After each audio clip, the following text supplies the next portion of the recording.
Hello friends, very good morning and welcome back to my YouTube channel. तो आज basically हम पढ़ने वाले हैं वो आपका है कॉलोनियल सिटीज़। ठीक है, बेसिकली ये एक चैप्टर है आपका बुक 3 का। ठीक है ना, जो मतलब डील करता है कॉलोनियलिज्म को लेके या फिर उस टाइम पे कैसे टाउन्स कैसे हुआ करते थे उसको लेके ये डील करता है। ठीक है, तो यहाँ पे जो बेसिकली हम दो टाइप के टाउन्स के बारे में पढ़ेंगे, टाउन या सिटीज़ के बारे में हम यहाँ पे पढ़ेंगे। ठीक है, एक सिटी जो मतलब एग्जिस्ट करता था प्री कॉलोनियलिज्म में। ठीक है, और दूसरा सिटी जो एग्जिस्ट करता है पोस्ट कॉलोनियलिज्म में। सही है, बेसिकली ये दो सिटीज़ के बारे में हम यहाँ पे पढ़ेंगे। दो सिटीज़ के बारे में मतलब हो सकते हैं दो सिटीज़ का डिफरेंस क्या था या फिर कैरेक्टरिस्टिक्स कैसे मतलब चेंज हुआ है, ट्रांसफॉर्म हुआ है, तो हम इसके बारे में पढ़ेंगे। ठीक है, देखिए पहले हम स्टार्ट करने वाले आपका प्री कॉलोनियलिज्म के जो सिटीज़ थे।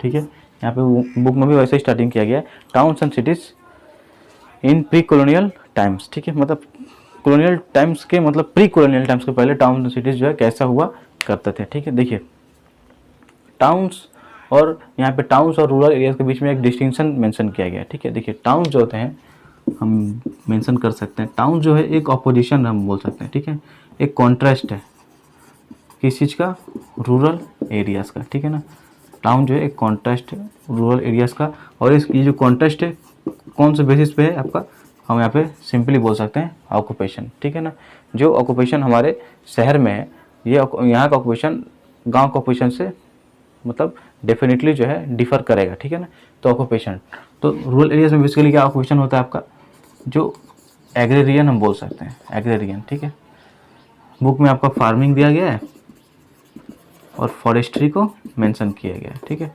Farming and forestry. ठीक है, और टाउन्स में क्या होता है आपका, हम ट्रेडिंग लिख सकते हैं। ठीक है, ट्रेडिंग, आर्टिसंस या फिर क्राफ्ट मेकिंग बोल सकते हैं। एडमिनिस्ट्रेटर भी होते हैं टाउन्स में, है ना, जो मतलब पूरा एडमिनिस्ट्रेशन का वर्क काम को संभालते हैं, एडमिनिस्ट्रेटर उसको उनको बोला जाता है। ठीक है, तो मतलब ये एक बेसिक डिफरेंस है टाउन्स और रूरल एरियाज़ के बीच में। ठीक है, यहाँ पे मेंशन किया गया है उस टाइम जो है जो रूरल एरिया था वो डिपेंड करता था, बहुत ही ज़्यादा डिपेंड करता था टाउन्स पे। ठीक है, क्योंकि टाउन्स पे जो है आपका गुड्स अवेलेबल था, गुड्स या फिर हम बोल सकते हैं रिसोर्सेज अवेलेबल था जो कि रूरल पॉपुलेशन को चाहिए था। ठीक है ना, तो रिसोर्सेज के लिए जो है रूरल एरियाज़ को टाउन्स पे डिपेंड करना पड़ता था। ये रूरल एरिया क्यों है और ये टाउन क्यों है, क्यों, क्योंकि टाउन जो है आपका रिसोर्स जनरेट कर पाता है और ये रूरल एरिया है वो आपका रिसोर्स जनरेट नहीं कर पाता है। ठीक है ना, उसके लिए रिसोर्स जनरेट करना पॉसिबल नहीं हो पाता है। ठीक है, उसीलिए जो है रूरल एरिया को डिपेंड करना पड़ता है टाउन्स पे। सही है, यहाँ पर मेंशन किया गया है। आगे बढ़ते हैं। Towns and cities we are often fortified by walls. देखिए जो टाउन्स थे और सिटीज़ थे वो मतलब उनको जो है लंबे लंबे दीवार से जो घेर दिया जाता है, क्योंकि एक टाइप का जो हम बोलते हैं सेपरेशन दिखाया जाता था। ठीक है ना, कंट्री साइड के और कंट्री साइड या फिर विलेजेस और टाउन्स के बीच में एक सेपरेशन दिखाया गया था। ठीक है, हम यहाँ पे बोल सकते हैं। और पर यहाँ पे जो एक सेपरेशन किया गया था, लेकिन जब टाउन्स पे अटैक होता था ना तो सब लोग जो है मैक्सिमम लोग जो है विलेजेस में या फिर कंट्री साइड में जाकर ही अपना रिफ्यूजी लेते थे। ठीक है, यहाँ पे मेंशन किया गया वो traders and peddlers to goods from the towns to sell in the villages. ठीक है, देखिए ऐसा नहीं है कि पूरा जो मतलब जो रूरल एरियाज या फिर जो विलेजेस है टोटली डिपेंड करते थे टाउन्स पे। ठीक है, टाउन्स के भी जो कुछ जो मेन ऑक्यूपेशंस थे वो रूरल एरियाज पे डिपेंड करते थे, डिपेंड नहीं करते थे मतलब अगर रूरल एरियाज नहीं होंगे तो इनका जो है पेट नहीं चल पाएगा, हम ये सब बोल सकते हैं। ठीक है, कुछ टाउन्स में कुछ मतलब प्रोफेशंस ऐसे भी थे जो कि आपका रूरल एरियाज पे डिपेंड करते थे। सही है, जैसे आपका एग्जाम्पल दिया गया ट्रेडर्स का और पेडलर्स का। ठीक है, तो क्या करते थे ये sell goods to the villages. ठीक है, ये क्या करते थे गांव में जाके जो सामान सेल करते थे। ठीक है, तो इनका रेवेन्यू कहाँ से जनरेट होता था, विलेजेस से। ठीक है ना, और मतलब इनका जो रेवेन्यू था वो जनरेट होता था आपका विलेजेस से, और इससे क्या होता था एक रेवेन्यू का फ्लो होता था। ठीक है ना, इससे क्या होता था एक रेवेन्यू फ्लो करता था, और ये रेवेन्यू जो है बस गुड्स का रेवेन्यू नहीं है, ह्यूमन बीइंग का भी रेवेन्यू है। ठीक है, रेवेन्यू मतलब बेसिकली क्या है, एक रिसोर्स हम बोल सकते हैं। ठीक है ना, तो ये जो रेवेन्यू था आपका बहुत ह्यूमन भी था, मतलब इसमें ह्यूमन एंड गुड्स दोनों को इंक्लूड किया गया है। ठीक है, इंसान भी और कुछ सामान भी। ठीक है, दोनों यहाँ पे इंक्लूड किया गया है। सही, तो यहाँ पे बेसिकली वही बोला गया।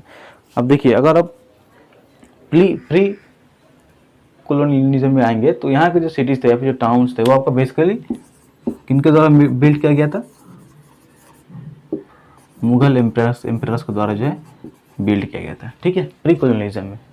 अब पोस्ट कॉलोनियलिज्म तो आप जानते ही हैं, ठीक है, इसको हम बाद में पढ़ेंगे, पहले यहाँ पे आते हैं। मुगल एम्परर्स के द्वारा ये जो बिल्ड किया गया था, ठीक है ना, ये सब सिटीज़ मतलब प्री कॉलोनियलिज्म के पहले जो सिटीज़ थे वो आपका बेसिकली मुगल एम्परर्स के द्वारा जो है बिल्डअप किया गया था, ठीक है, यहाँ पे मेंशन किया गया है। The towns built by the Mughals were famous for their concentration of population, their monumental buildings and their imperial grandeur and wealth। मतलब बहुत ही ज़्यादा रिच थे, ठीक है ना, या फिर प्रॉस्परस था उस टाइम का जो बिल्डिंग्स थे वो मतलब वो देखने में बहुत ही ज़्यादा ब्यूटीफुल थे, ठीक है ना।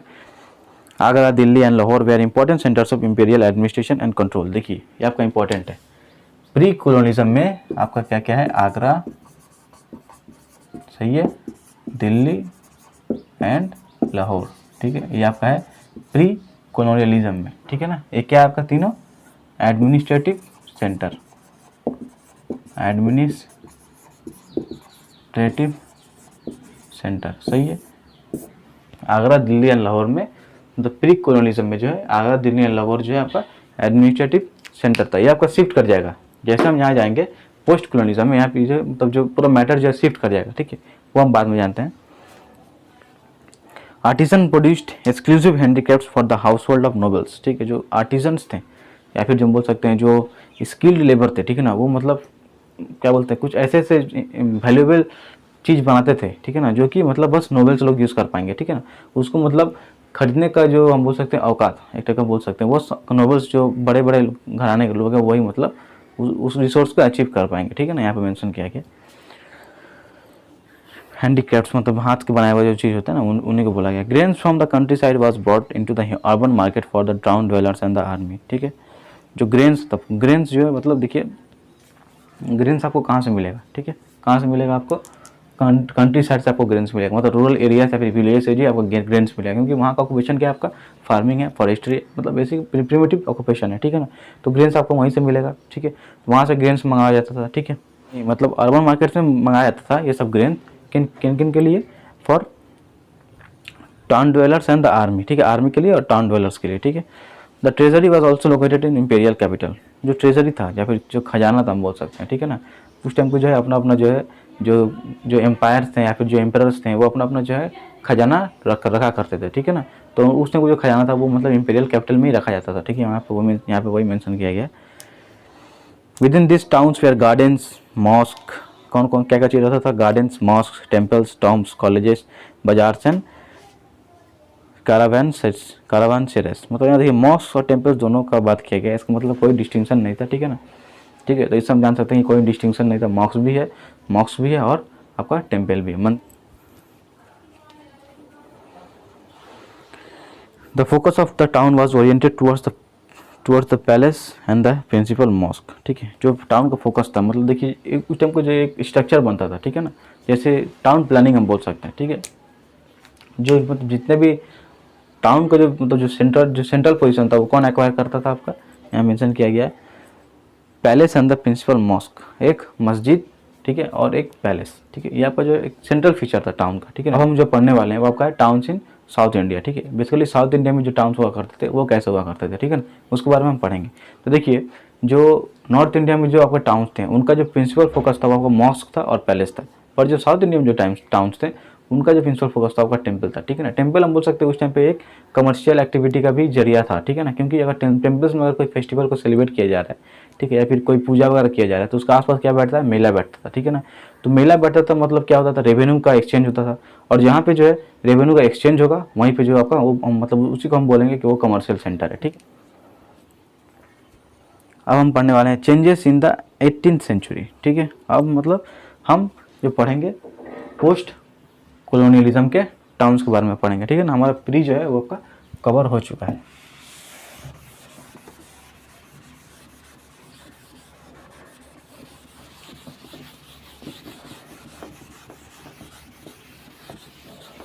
अब हम पढ़ने वाले हैं post towns of the post colonialism era, ठीक है ना, मतलब 18th सेंचुरी के बाद में ही, ठीक है।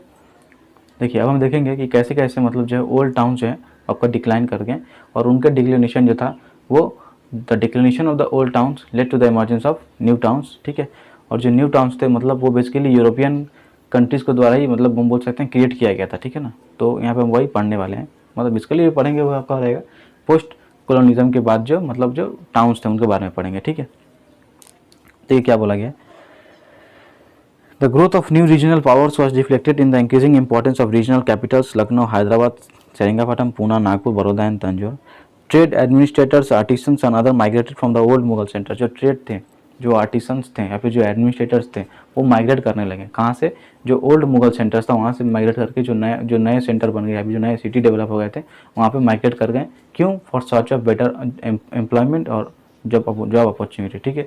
तो उस टाइम पे क्या देखा जा रहा है कि कहीं कहीं पे जो है आपको जॉब मिल जा रहा है, कहीं कहीं पे जो अपॉर्चुनिटी अच्छा है, और कहीं कहीं पे जो है लड़ाई चल रहा है, वॉर चल रहा है, जहाँ पे जिसकी वजह से जो है जो इकोनॉमी है वहाँ का जो बहुत ज़्यादा डिक्लाइन कर जा रहा है, ठीक है। तो यहाँ पे मेंशन किया गया है, यहाँ पे बताया गया है, सही है। In some places there was renewed economic activity, in other places war, जो मैंने आपको बताया, plunder and political uncertainty led to economic decline, ठीक है। The Europeans commercial companies had set up base in different places early during the Mughal era. The Portuguese in Panaji, the Dutch in Masulipatam, British in Madras and French in Pondicherry, ठीक है। तो मैंने जो आपको 4 companies के बारे में बताया था, जब मैंने आपको ये 4 कंपनीज का नाम बताए थे, ठीक है, वो यहाँ पे आपको मेंशन कर दिया गया है, ठीक है। फ्रेंच, डच, पोर्तुगीज और ब्रिटिश, ठीक है ना। By the end of 18th century, the land-based empire in Asia was replaced by the powerful sea-based European empires.